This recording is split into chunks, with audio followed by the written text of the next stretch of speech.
ઇતિહાસને અજવાળે શ્રી ઘનશ્યામ મહારાજના પ્રાગટ્યનું વર્ષ છે સંવત 1837 અને તે શુભ દિન હતો ચૈત્ર સુધી નોમનો. હાલમાં જે વર્ષ ચાલી રહ્યું છે તે છે સંવત 2063નું. એટલે સમયની દ્રષ્ટિએ વિચારીએ તો શ્રી હરિના પ્રાગટ્યને 250 વર્ષ પૂરા થઈ ગયા છે. અને તે ગાળામાં દુનિયા ઘણી ઝડપથી બદલાઈ ગઈ છે. વૈજ્ઞાનિક શોધખોળોએ અને ટેકનોલોજીના સપાટાએ ભૌગોલિક અંતરોના જાણે કે ભૂક્કા બોલાવી દીધા છે અને સમગ્ર માનવ સમાજને એકબીજાની ખૂબ સમીપમાં મૂકી દીધો છે. એટલે ભગવાનના પ્રાગટ્યના સમયની અને ભગવાનની વિવિધ લીલાઓના સમયની લાક્ષણિકતાઓને સમજવાને માટે આપણે ઇતિહાસની થોડી મદદ લઈએ. હજી તો 10 વર્ષ પહેલાં આપણે આપણા ભારત રાષ્ટ્રની સ્વાતંત્ર્ય પ્રાપ્તિની અર્ધ શતાબ્દી ઉજવી. એટલે કે 60 વર્ષ પહેલાં આપણા ઉપર ઇંગ્લેન્ડની સરકારનું શાસન હતું. ઇંગ્લેન્ડની સરકારનું શાસન 90 વર્ષ ચાલેલું. પણ તેની પહેલાં ઇંગ્લેન્ડમાં સ્થપાયેલી વેપારીઓની એક પેઢી આપણા ઉપર રાજ કરતી હતી. તે પેઢીનું નામ હતું ઈસ્ટ ઇન્ડિયા કંપની. પૂર્વના દેશો અને તેમાંય ખાસ કરીને ભારત સાથે વેપાર કરવા માટે ઇંગ્લેન્ડમાં સ્થપાયેલી તે વેપારીઓની કંપની હતી. તે કંપની સરકારના જોર જુલમ સામે આપણે સને 1857માં મોટો જંગ માંડેલો. સ્વાતંત્ર્ય પ્રાપ્તિ માટેના આપણા એ પહેલા સંગ્રામમાં કંપની સરકાર સામે આપણે હારી ગયા. પણ આપણે કંપની સરકારની પોલ બરાબર ખુલ્લી પાડી શક્યા. કંપની સરકારનો ગેરવહીવટ, જોરજુલમ અને તેની દાદાગીરી ખુલ્લી પડી જતાં ઇંગ્લેન્ડની સરકારે ભારતનો વહીવટ પોતે સંભાળી લીધો. પણ તેની પહેલાંના 100-125 વર્ષોથી કંપની સરકારે ભારતના રાજકીય, સામાજિક અને ધાર્મિક વાતાવરણને કલુષિત કરવા માંડ્યું હતું. સંવતાનુસાર 18મી સદીની શરૂઆતથી ભારતની રાજકીય અવદશા શરૂ થઈ હતી. છેલ્લો ગણનાપાત્ર મોગલ બાદશાહ ઔરંગઝેબ હતો. તે અત્યંત ધર્મજનુની હોય તેની સામે ધર્મપ્રધાન ભારતના શૂરવીર સપૂતો મેદાને પડ્યા હતા. 18મા સંવતના ઉત્તરાર્ધમાં ઔરંગઝેબનું અવસાન થયું. તે સાથે ભારતમાં રાજકીય અંધાધૂંધીએ જોર પકડ્યું. દિલ્હીની કેન્દ્ર સરકાર નબળી પડતાં દેશ આખામાં ચોમાસામાં ફૂટી નીકળતા બિલાડીના ટોપની માફક અનેક રજવાડાં ઊભા થયા. તેમની વચ્ચેના આંતરકલહો એ ચોમાસામાં વીજળીના ઝબકારાઓ જેવી સામાન્ય ઘટનાઓ બની. તે સમયે દેશને લૂંટવા માટે માત્ર અંગ્રેજો જ દરિયો ખેડીને નહોતા આવ્યા. ફ્રાન્સ, સ્પેન, પોર્ટુગલ વગેરે દેશોથી પણ વેપારીઓ અને પાદરીઓ આપણા સમૃદ્ધ દેશને લૂંટવા અને આપણા દેશવાસીઓને વટલાવવા ઉતરી પડ્યા હતા. હિન્દુ ધર્મની વિવિધ દેવોની ઉપાસનાનો ઉપહાસ કરી પાદરીઓ ખ્રિસ્તી ધર્મનો પ્રચાર કરતા હતા અને આપણા હિન્દુ મુસ્લિમ રાજવીઓના આંતરિક કુસંપો અને ऐश आराम તથા ભોગવિલાસનો લાભ લઈ પરદેશીઓ આ દેશની ફળદ્રુપ ભૂમિના માલિક બને જતા હતા. મોક્ષને માનવ જિંદગીનું સર્વોત્તમ લક્ષ્ય માનતા હિન્દુ સમાજમાં ધર્મ ક્ષેત્રે અંધકાર હતો, ઉદ્યમ ક્ષેત્રે લૂંટફાટ હતી અને નૈતિક ક્ષેત્રે ઉલાળ્યા હતા. ધર્મ ક્ષેત્રનો અંધકાર પોતાના જ્ઞાનપુંજથી દૂર કરે અને લોકોને નીડર, સદાચારી, સંયમી, નિર્લોભી અને પ્રભુપરાયણ કરે તેવી પરમ સત્તાના પ્રાગટ્યની ત્યારે અનિવાર્ય આવશ્યકતા હતી. ભગવાનથી તો કોઈ પરિસ્થિતિ અજાણી હોય જ નહીં. તેથી તે કૃપાનિધાને કેવળ કૃપા કરી સર્વ જીવોના કલ્યાણ માટે પ્રગટ થવાનો સંકલ્પ કર્યો અને સંવત 1837ની ચૈત્ર સુધી નોમે અયોધ્યા પાસેના છપૈયા ગામે પોતે પ્રગટ થયા. ભક્તિ માતાનું અને ધર્મપિતાનું વાત્સલ્ય એવું તો અનુપમ હતું કે ભગવાને તેમની દિવ્ય ગતિ સિદ્ધ કર્યા બાદ જ ગૃહ ત્યાગ કરવાનું નક્કી કર્યું. એટલે પ્રારંભના 11 વર્ષો દરમિયાન ભગવાને ઘર આંગણે બાળલીલા કરી. શ્રી હરિનો એ શૈશવકાળ પણ અનેક દ્રષ્ટિએ સદ્બોધપૂર્ણ અને પ્રેરણાદાયી છે.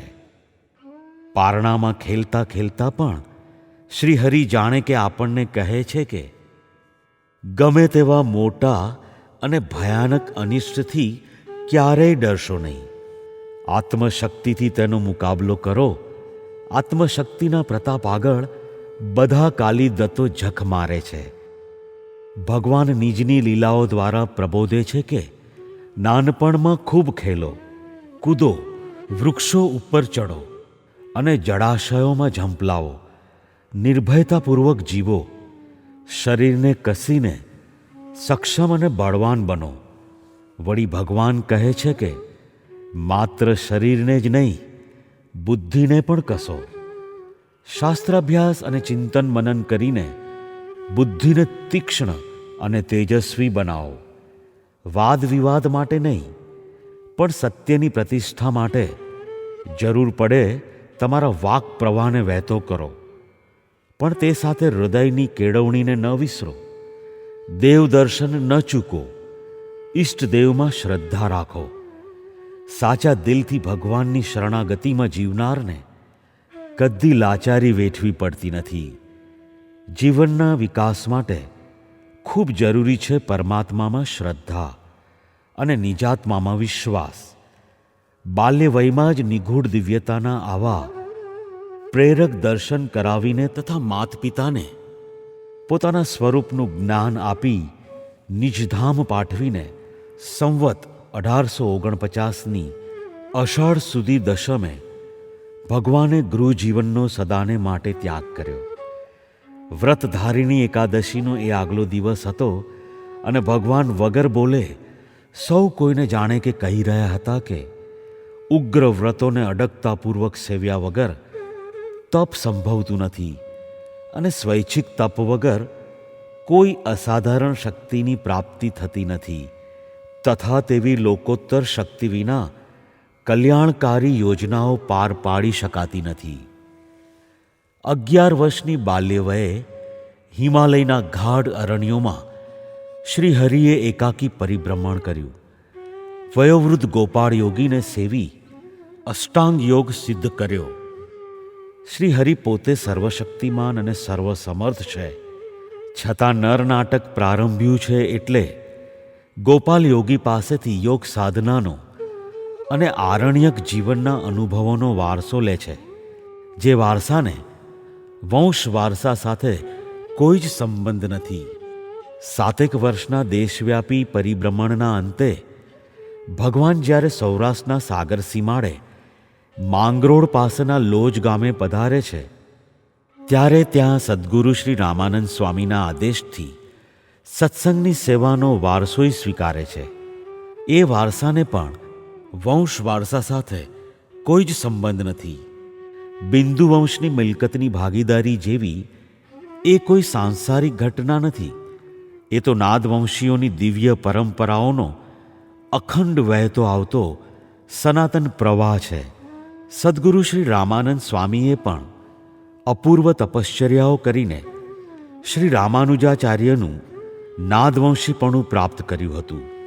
સદ્ગુરુ શ્રી રામાનંદ સ્વામીની તપશ્ચર્યાથી પ્રસન્ન થઈને જ તેમના ઈષ્ટ ઉપાસ્ય તરીકે શ્રી હરિએ તેમને જણાવ્યું હતું કે હું આવી રહ્યો છું, તમે મારા આગમન માટેની પૂર્વ ભૂમિકા તૈયાર કરો. તો મુદ્દાની વાત તો એ છે કે ધર્મની સનાતન ધુરાને ધારણ કરી જન સમાજને કર્તવ્યના માર્ગે પ્રેરી સાર્વત્રિક કલ્યાણની જ્યોત પ્રગટાવવી તે કાર્યો તપસ્વીઓના છે, ત્યાગીઓના છે, અપરિગ્રહી ક્રાંત દ્રષ્ટાઓના છે. જ્ઞાનમૂર્તિ ભગવાન વેદવ્યાસની પરંપરા વ્યાસજીના શિષ્યોએ સાચવી છે અને તેમાંથી સમાજને વ્યાસપીઠની વિભાવના સાંપડી છે. ભગવાન શ્રી શંકરાચાર્યે વિશાળ ભારતની ચારે દિશાઓના સીમાડાઓમાં ધર્મ પ્રવર્તન કરવા માટે 4 ગાદીઓ સ્થાપી, અને તે 4 ગાદીઓ તેમણે સ્થાપેલી નાદવંશીઓની પરંપરાથી ચાલી આવે છે. માત્ર આપણા દેશમાં જ કે હિન્દુ ધર્મમાં જ નહીં, પણ યુરોપમાં, ક્રિશ્ચિયાનિટીમાં કે બૌદ્ધ ધર્મી લામાઓમાં પણ બિંદુ વંશની પરંપરાને સ્થાન નથી. તેમની ગાદીએ આવનારે ક્રિશ્ચિયાનિટીના તત્વજ્ઞાનને આત્મસાત કરેલું હોવું જોઈએ, અને લામાની ગાદીએ આવનારે તે માટેની કડક પસંદગી અને તાલીમમાંથી પસાર થઈ પાત્રતા સિદ્ધ કરેલી હોવી જોઈએ. સમાજના આધ્યાત્મિક ઘડતર અને નૈતિક સમુત્થાન માટે ગુરુના બિંદુવંશી પુત્ર હોવું અનિવાર્ય નથી. ગુરુના નાદવંશી શિષ્ય હોવું અનિવાર્ય છે. ગુરુની દ્રષ્ટિએ તો સુપાત્ર અને સુસમર્થ શિષ્ય સમુદાય એ જ તેમનો સમાજને સુપ્રત શ્રેષ્ઠ વારસો છે, અને શિષ્યની દ્રષ્ટિએ ગુરુના પરમ દીપ્તિમંત આચરણનું અનુસરણ એ જ શ્રેષ્ઠ કર્તવ્ય છે. ગુરુજીની ચરણ પાદુકાઓના પૂજનનો અર્થ પણ એ જ છે. સમાજ અપેક્ષા રાખે છે કે સમર્થ ગુરુના ઉત્તરાધિકારીમાં ગુરુના જ્ઞાન અને શીલનો આદરણીય વારસો ઉતરે, અને પોતાની સદ્ગુરુ પરંપરાના આચરણોને અનુસરતા રહી તે સાચા અર્થમાં ગુરુની પાદુકાઓનું પૂજન કરતા રહે. ભારતીય સંસ્કૃતિ અનુસાર પિતૃઋણ, ઋષિઋણ અને દેવઋણ એ 3 ઋણો કરજોમાંથી મુક્ત થવું તે વ્યક્તિ માત્રની નૈતિક ફરજ છે.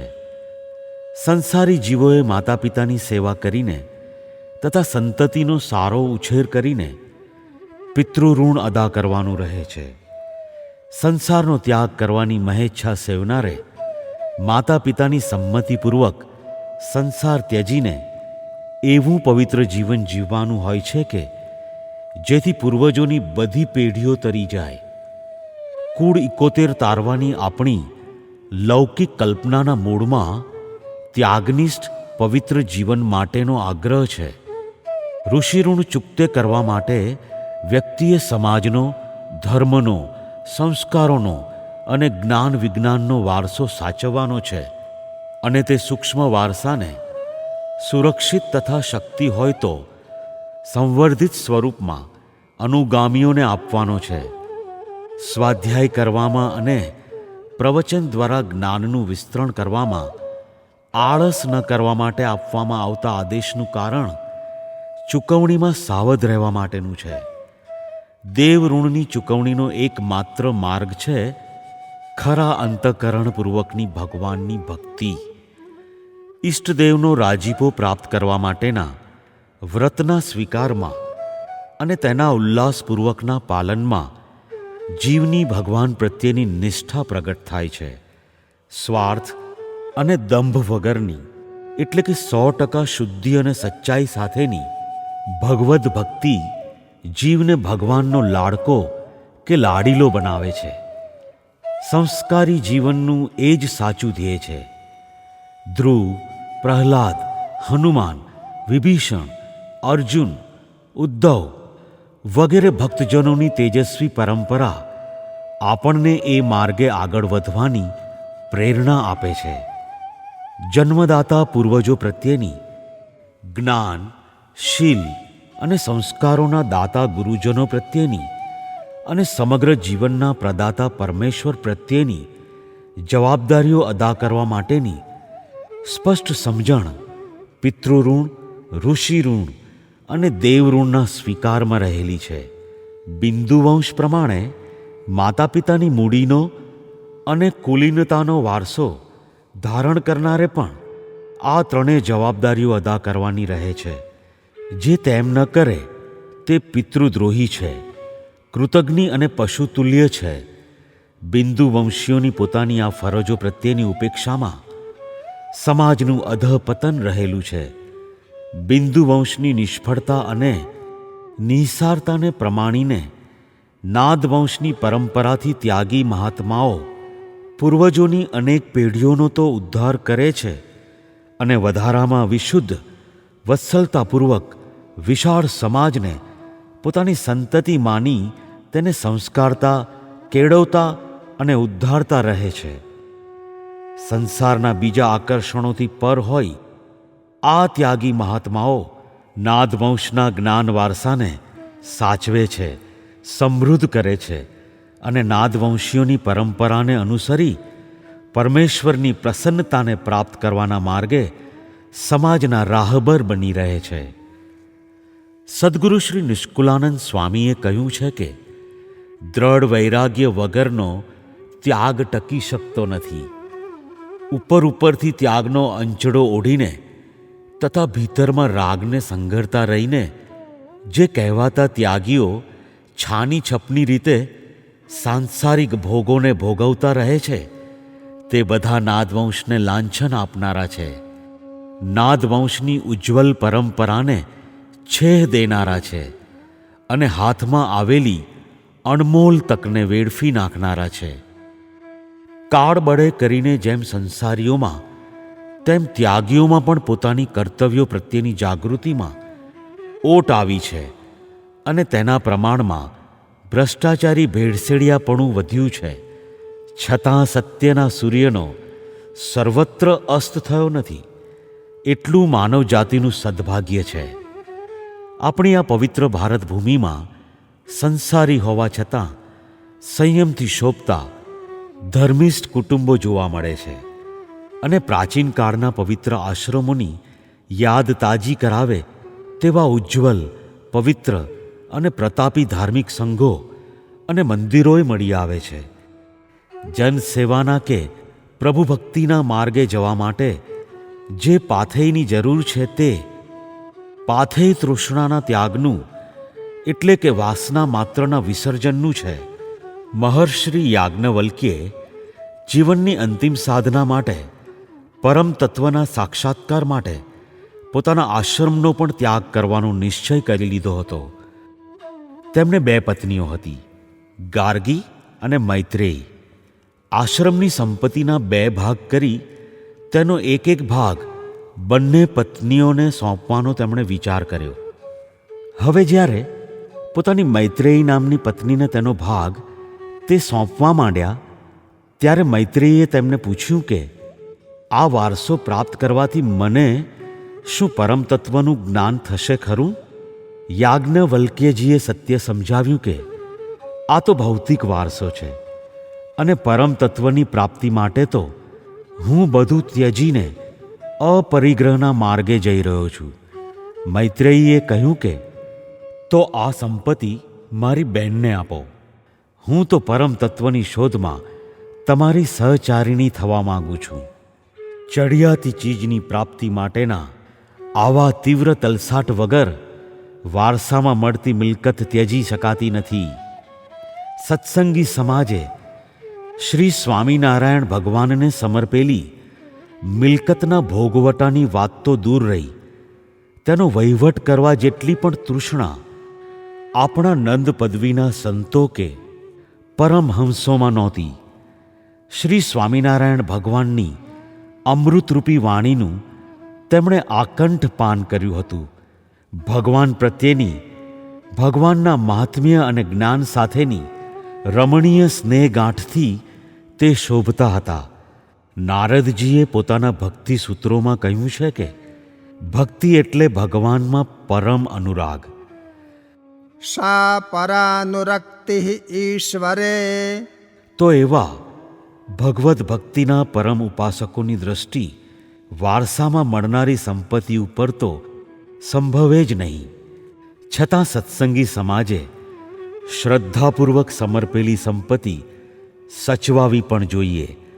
સદુદ્દેશપૂર્વક તેનો વિનિયોગ પણ થવો જોઈએ. ધર્માચરણ માટે પણ લક્ષ્મી તો જોઈએ જ. ધર્મસ્ય મૂલમ અર્થમ. એ સૂત્ર તો સર્વસ્વીકૃત છે. એટલે સંપત્તિનું સંરક્ષણ, સંવર્ધન થતું રહે અને સત્સંગના અભ્યુદયાર્થે તેનો વિનિયોગ પણ થતો રહે.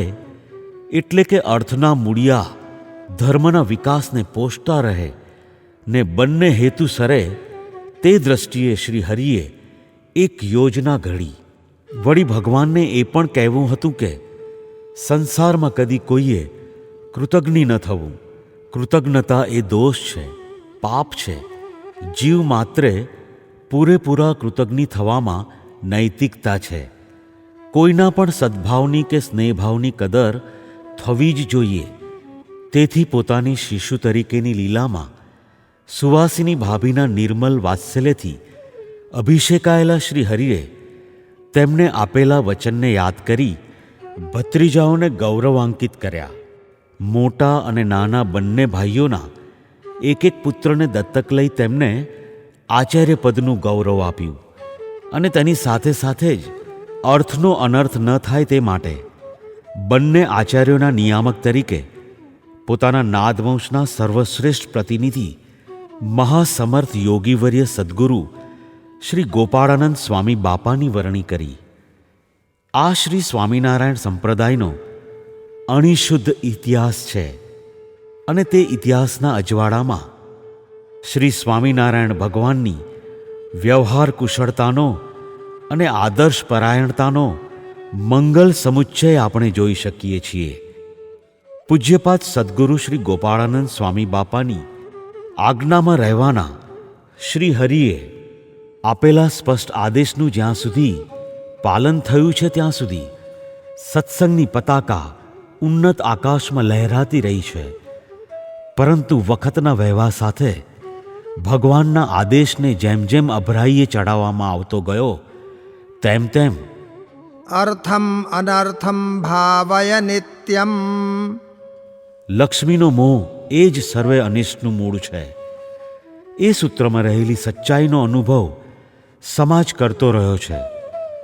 કોઈ પણ દેશનો કે પ્રજાનો ઇતિહાસ ગમે તેટલો શુદ્ધ, ભવ્ય અને ઉન્નત હોય, પણ જો તે દેશના વાસીઓ કે પ્રજાજનો વર્તમાન કાળે પોતાના પુરોગામીઓના પ્રતાપને કોઈ પણ ક્ષેત્રે પ્રગટ કરતા ન હોય તો તે દેશ અને પ્રજા તેની ઐતિહાસિક મહત્તા ગુમાવે છે. ભૂતકાળનું ગૌરવ તેમને વર્તમાન કાળે ઊંચા આસને સ્થાપી શકતું નથી. અને આ હજારો વર્ષના અનુભવોમાંથી પ્રગટ થતું સત્ય જેટલું દેશને કે પ્રજાને લાગુ પડે છે તેટલું જ તે કોઈ પણ કુળ, કુટુંબ, વંશ કે વ્યક્તિને પણ લાગુ પડે એ દીવા જેવું સ્વયં સ્પષ્ટ છે. એટલે તો વારસાગત મોટાઈના આડંબરનો દુનિયાભરનો બૌદ્ધિક અને જાગૃત સમાજ ઉપહાસ કરતો આવ્યો છે. અમે અમુક વંશના અનુજો એટલે અમે મોટા અને આદરણીય એ માન્યતાને નિર્મૂળ કરવા માટે સમાજના હિતેચ્છુઓ તેજાબી ચાબખાઓ મારતા આવ્યા છે. માત્ર જનોયધારી બ્રાહ્મણોના મંત્રદ્રષ્ટા મહર્ષિઓ જેવા આડંબરની લોકો હાંસી ઉડાવે એ સ્વાભાવિક છે. રાજપૂતોનું રણકૌશલ્ય માત્ર મરોડદાર મૂછો દ્વારા જ પ્રગટ થઈ ન શકે એ સૌ કોઈ સમજતું હોય છે. कुल न पूछो साधु का पूछी लीजिए ज्ञान, मोल करो तलवार का पड़े रहने दो म्यान. એ પ્રસિદ્ધ લોકોક્તિ સાધુ મહારાજના કુળની મોટાઈને કશા ગુણ માર્ક્સ નથી આપતી. સાધુ મહાત્માની કે ઊંચા પદધારીની મહત્તા તેના જ્ઞાનમાં છે. અને શ્રી સ્વામિનારાયણ ભગવાન તો તેથી પણ વધારે ધ્યાનમાં રાખવા જેવા મુદ્દાને શિક્ષાપત્રીમાં સ્થાન આપે છે. શ્રી હરિના આદેશાનુસાર કેવળ જ્ઞાન કે વિદ્વત્તાનું પણ કશું મૂલ્ય નથી. કારણ કે વિદ્વત્તા પણ ભગવદ્ ભક્તિએ કરીને તથા સત્સંગ પ્રત્યેના આદરે કરીને શોભતી ન હોય તો તે અવળચંડી બનતી હોય છે. માટે તો ભગવાન કહે છે કે ગુણિનામ ગુણવત્તાયા જ્ઞેયમ ह्येतत्परं ફલમ કૃષ્ણે ભક્તિશ્ચ સત્સંગો અન્યથા યાન્તિ વિદોપ્યધઃ. માનવ જાતિના કડવા મીઠા અનુભવોનો સંગ્રહ તે ઇતિહાસ છે જે વ્યક્તિ પોતાના અનુભવોમાંથી પ્રાપ્ત થતા શાણપણનો પૂરો ઉપયોગ નથી કરતી તેને પસ્તાવવું પડે છે. જે માણસ પોતાના અનુભવોમાંથી શીખવા જેવું શીખીને અને પામવા જેવું પામીને પોતાના જીવનને ઘાટ આપતો રહે છે તે જીવન પંથે આગળ વધે છે. ઇતિહાસના બોધપાઠ રૂપે આજે આપણે જોઈએ છીએ કે વંશ પરંપરામાં ઉતરી આવતી રાજાશાહીનો અસ્ત થયો છે. મોટાભાગે લોકશાહીને અનુસરતી શાસન પદ્ધતિનો સર્વત્ર આદર થઈ રહ્યો છે. લોકશાહીમાં મહત્વ તે નેતાનું છે કે જેનામાં નેતૃત્વના ગુણો હોય. નેતૃત્વના ગુણો વંશાવલીમાં ઉતરી આવે જ એવું ઇતિહાસ કહેતો નથી. રાજકારણના કે દુનિયાદારીના ખંધા નેતૃત્વ કરતા સાચા એટલે કે પરોપકારી અને તેથી પાવનકારી એવા ધાર્મિક અને નૈતિક નેતૃત્વની આજે માનવ સમાજને વધારે જરૂર છે. ત્યાગનિષ્ઠ નાદવંશીઓની પરંપરામાં જ આવું ઉજ્જવલ નેતૃત્વ સંભવે. નાદવંશનું વ્યાવર્તક લક્ષણ જ એ છે કે દૈવી સંપદાનો વારસો સંરક્ષવો અને જનસમુદાયમાં તેના વ્યાપક વિતરણ દ્વારા સાર્વત્રિક કલ્યાણની આરાધના કરવી. આ કામ પ્રભુ પ્રેરિત અને પ્રભુ પ્રેષિત સદ્ગુરુઓની લોકોત્તર પરંપરાનું છે. લોકોત્તર એટલા માટે કે જનસામાન્યમાં વ્યાપ્ત ધનેષણા, પુત્રેષણા કે યશેષણા જેવી વાસનાઓથી સદ્ગુરુઓ સદૈવ મુક્ત હોય છે.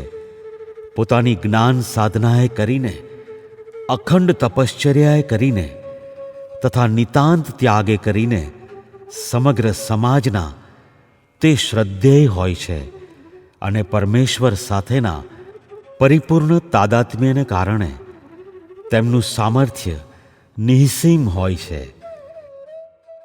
जात हमारी आत्मा परमेश्वर परिवार, सगा हमारा संत है शिर पर सर्जनहार.